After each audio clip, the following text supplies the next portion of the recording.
forgot to say one thing about Slayer before, and I should have said it, I apologize, I'm a smuck, but I can't walk and chew gum at the same time. One of the coolest things about Slayer is that they're fucking Slayer. They never, ever, ever sold out, never have done, never will. That's another reason I love the band. Kerry once told me that he wanted them to be the AC/DC of heavy metal. They fucking are. Let's hear Slayer!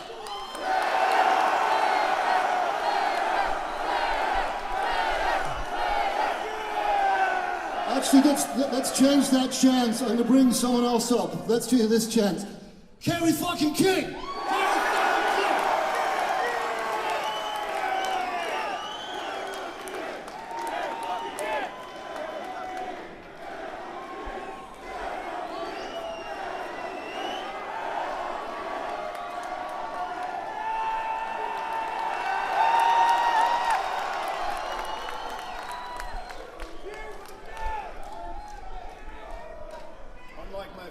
I have my notes on my iPhone. So I gotta open this bitch up. I wanted to say thanks to family and friends, but we are expected to be here. Wish it could have been under better circumstances. All you fans, thanks a lot for showing up. It means a lot. You know, we got a lot of history in this joint. You know, me and Jeff got banned from this place for at least 20 years. So it's kind of ironic that we're having this here, and it's really, I think it's really cool. I haven't been in this building for a long time, but I got a lot of great memories here. I'm sure a lot of you guys share those with me. You know, I've got fun stories to tell because it's a celebration, right? You know, some of you guys probably know these stories, and I'm going to tell them anyway because not everybody knows them. And there's some I know you don't know, but we're gonna have some fun with it. When I met Jeff, I went to I don't know what you said. When I met Jeff, I went to an audition for this band, and I was looking in a paper called The Recycler. You guys remember The Recycler from LA? I don't even know if it still exists, I'm stupid, but you know, I used to get that thing religiously, like weekly. And if you wanted to get in a band, you know, they had some pretty good ads in there. So you'd look and, you know, see what was up. So I made this call. I went and auditioned for this band. It was really fucking horrible. And the good thing about it was Jeff worked in the lobby. Not lobby, the desk where you walk in, whatever the fuck it's called. And I saw him on the way in. I'm like, hey, dude, what's up? You know, talked for a second. I went in, played with these dudes that were clearly way too old for me and making up just horrible stuff. So I come out, and Jeff's playing guitar. I went, that's very interesting. Yeah, I play guitar, and you know, he's playing songs that I know. Like way back then, it's like, you know, Def Leppard, Wasted, you know, Highway Star, old stuff, you know. And I'm like, you ever think about getting in a band? And you know, we exchanged numbers and talked on the phone, so that's what you did back then. And you know, it became history. But it's such a funny story. I met him auditioning for another band, and he's working in the building I was at. But that's how I met my man, and that's how we started Slayer, and we just never looked back from there. Yeah!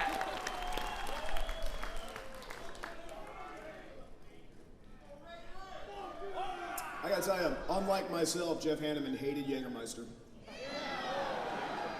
And warm Jägermeister, I'm pretty sure everybody hates it. And that's what this is. But I had to come up here with something to cheer my fucking lost friend. My next story, I don't know if you guys may or may not know this, but Jeff didn't drive. Jeff didn't have a car, he didn't have a driver's license.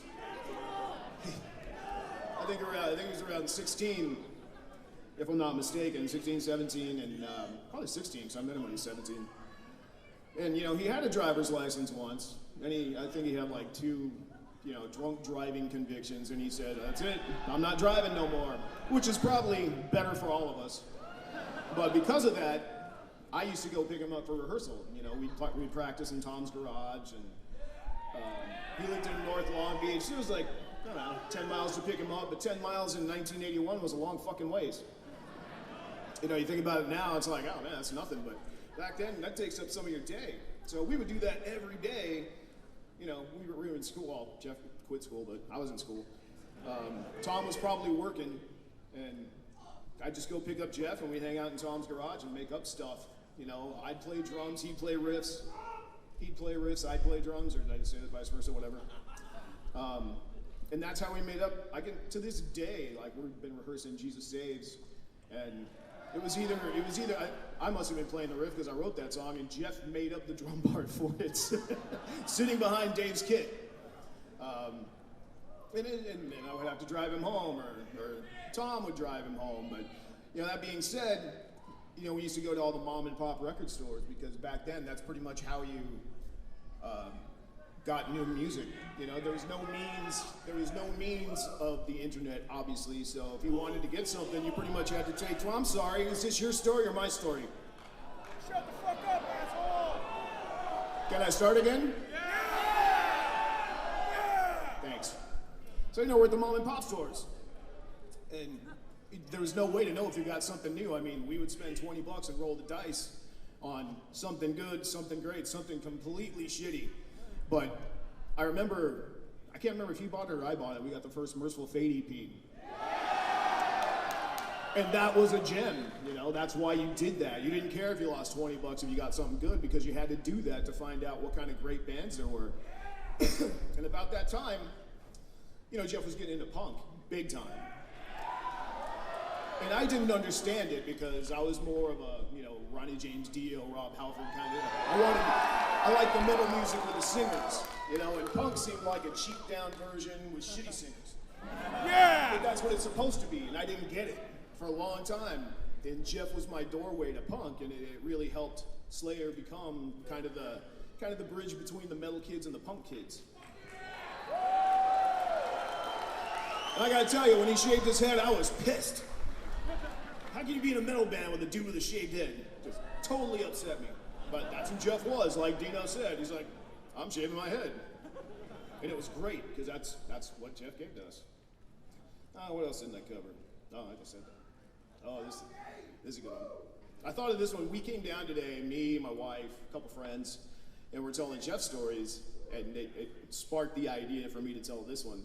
But I think there's an open mic later, and I hope some of my friends tell some of the stories they told on the way down here, because I was laughing in traffic like I was going to get in an accident. It was awesome. But my first story starts, I was 80, I know it was 88, because we were on South to Heaven, and some of you guys were probably at this tour. It's when we picked up the West Coast for Judas Priest. They were on the Ram It Down tour, and for some reason they decided to take out Cinderella on the beginning of that run. And I never understood it. I thought it was the silliest thing I ever heard. So that was doing shitty. And then we get the call to go open for Judas Priest. And Judas Priest was like, to this day, like if I get all crazy and nervous around people, it's Priest or Sabbath, you know, it's pretty much it. So we get on this run, we did the last 13 shows. I don't even know if my wife knows this story, but we were at some bar, as we usually were.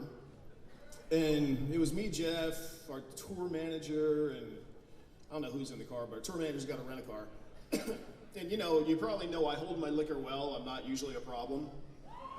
This day I was a problem. And Jeff wore the brunt of it. It's pretty cool. I'll continue. We're at this place, and I think it was even the Judas Priest crew, and I was so excited to be hanging out with the Judas Priest crew because they knew Judas Priest, you know? I was just like, fuck yeah! So I probably had a little too much fun. So we get in the car to go back to the hotel, wherever the hell it was, and Paul Spriggs is driving, and he puts me in the back seat, and I had a little too much, which isn't usually my style, and you know, but I'll say, as I'm about to say, I said, Paul, I think I'm gonna throw up. Don't put me in the back seat. You know, I'll throw up quicker. He's like, no, you never throw up. You're fine. So I let it go for a mile. I'm like, listen, dude, I think there's gonna be an episode here. And you know, he just didn't want to hear it from me. He's like, you're fine. You hold your liquor great. And I said, Paul, I'm gonna tell you something. I'm gonna puke in this rent-a-car. And you know, he wouldn't do anything about it. So you know, it was that time. At least I'm at a window seat. I start to roll down the window. It's one of them fucking child windows. It only goes down like halfway. And luckily back then I didn't have all this, or it would have been much worse. So, you know, I'm doing my best to get this puke out of the car. And You know, it didn't make it. Maybe a little bit made it. It's on my arm, it's on my chin, it's all over the place. And Hanneman's sitting next to me, and he says, dude, that's the best thing I've ever seen. And I'm all pissed off, and I got puke all over my arm, and I just said, oh yeah? I reached over and I wiped it on him. He's like, ah, that's the best thing ever.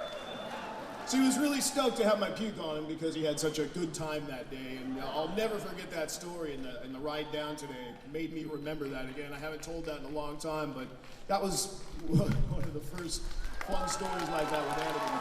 And I have one more.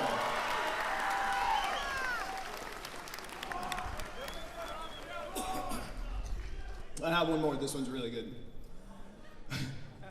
We were in, and let me preface this and say, I'm sorry, Rick Sales, but this is about you. Rick Sales is our manager. He has been since 1986. I love Rick. And this is nothing against Rick. This is just a fun story I have from, I think we were in Britain, and we're all at this dinner after a show we did in England, London, probably somewhere. And I mean, head honchos, you know, it was me, Jeff, Dave, Rick Sales, the promoters, and, you know, probably record people from the British record label, whatever the hell that was at the time. So we're there, and me and Jeff, you know, we'd always sit in bars, and we'd pick shit up and throw it in people's drinks, and I think that day, it was either peanuts or peas or something, and nobody's eating them. Nobody wants peas at a Slayer table. I don't know what the fuck they're there for, so, you know, we made them weapons. And, you know, we're just throwing peas in people's drinks, and we were pretty damn good at it. So at one point, Rick decided he had enough, and he went to the bathroom. And me and Jeff was sitting right next to me again. And we didn't know what was going on. Yeah, Rick's going to the bathroom, he's got to do his thing, whatever. So we're just doing our thing, and we didn't even notice when Rick came back in, and we were sitting against the wall. And Rick comes back in with like a cloth napkin, you know, like you get in a restaurant, you took it in the bathroom and just doused it with water. And he fires it at us. Because he had enough of me and Jeff. And right between us, smack on the wall. And I went, really? You're gonna try that on me and Jeff? And I go, Jeff, we should throw it back. He's like, you throw it, you're gonna hit him. And I'm like, you think? He's like, throw it, do it. And he's looking at me, and he doesn't even have time to look up before I stood up and fired it back and hit my friend Rick Sales right in the fucking forehead. And it was loud enough for the entire restaurant to know what happened. And Jeff missed it. I look back, I'm like, dude, I already did it. He's like, fuck! But what I'm getting at, Jeff is a character. And I have, you know, a million stories, and it takes a while to get to all of them. I wanted to share those two with you. What else I got here? Oh yeah, you know this. Jeff hated being famous, you know, but you know, he loved being on stage, and that's, you know, I love being on stage too. That's why we do what we do. You know, and he might have grumbled about it, but if you hit him up for an autograph and a picture, he always made time for you guys.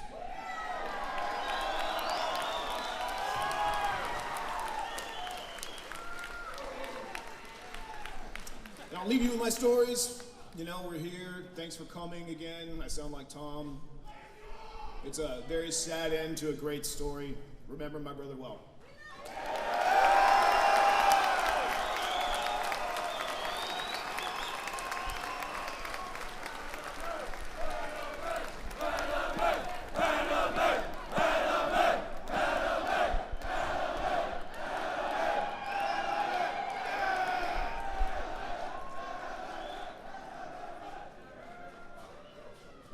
Do we have a Mr. Robert Trujillo in the house somewhere? I recognize this dude. Before Robert comes up, though, I want to ask you guys a favor. Do you mind if we get some pictures of you motherfuckers?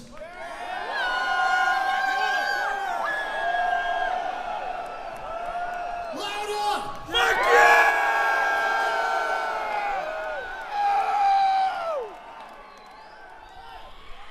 Robert Trujillo.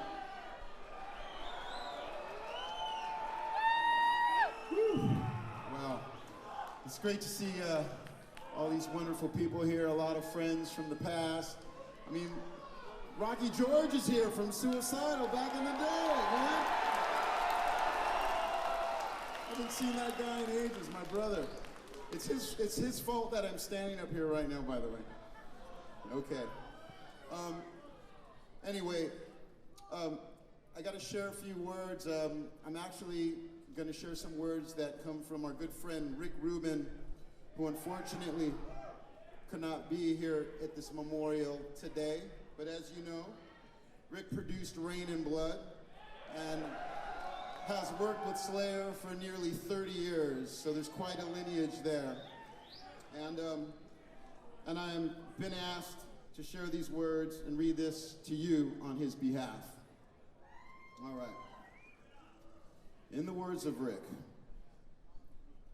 the power of Slayer fell equally on the four members of the band. Tom's blood-curdling vocals, Dave's machine gun rhythms, Kerry's solos, spikes, and imagery, and Jeff's colossal riffs.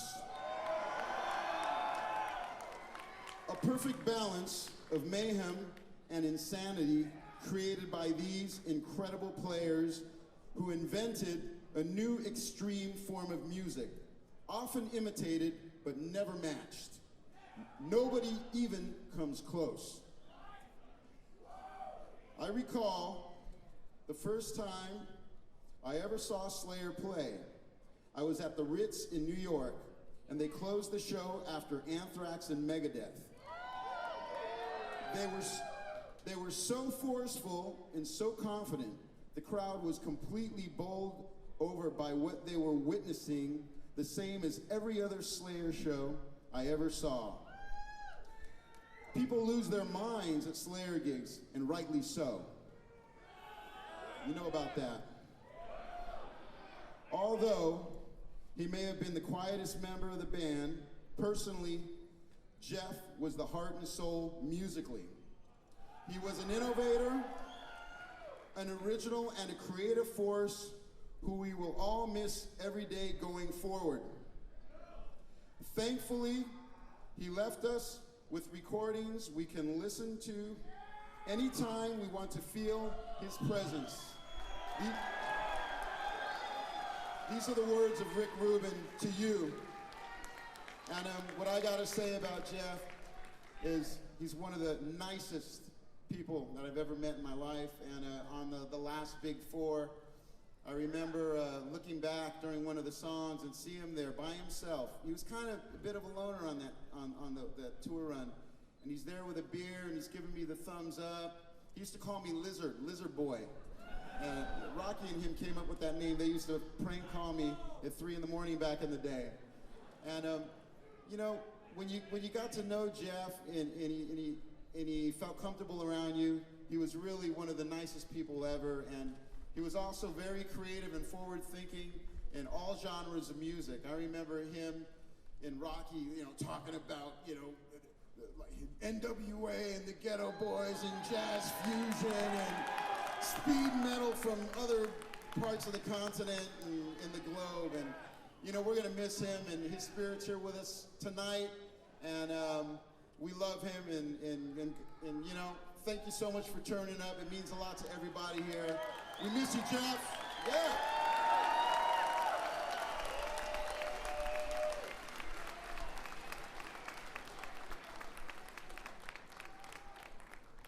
Kick-ass. Let's hear it again for Robert. That was brilliant. We're kind of starting to run things down a little bit now. We're going to be showing some video montages very shortly, but I just have a question. We have a friends and family balcony up here. If there are any friends of Jeff's that want to come down and say a few words, give me $20 and you're on. Actually, you can just send me, just mail me a check. It's good. If anyone wants to come down, please meet me at the bottom of the stairs. We'll exchange money and everything will be good. Right, next up I want to bring, let me just show you something.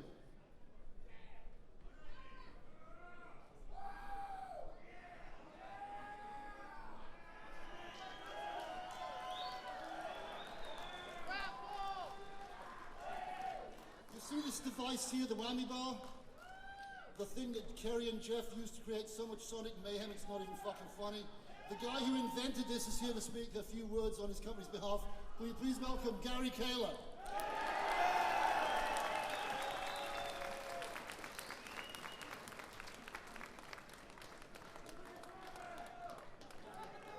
Hey, I'm Kahler, and I make the Kahler tremolo. And thank you.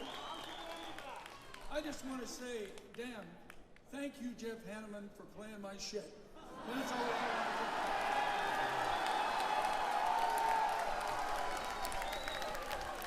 say. And wherever the hell you are, keep on using that bar, baby, because we love it. And Slayer, Slayer, Slayer, clear back in the very beginning, they played at Kahler, and thanks to Jeff Hanneman and Kerry King, we were able to build a brand, and I just want to thank them very, very much on this day. Thanks a lot.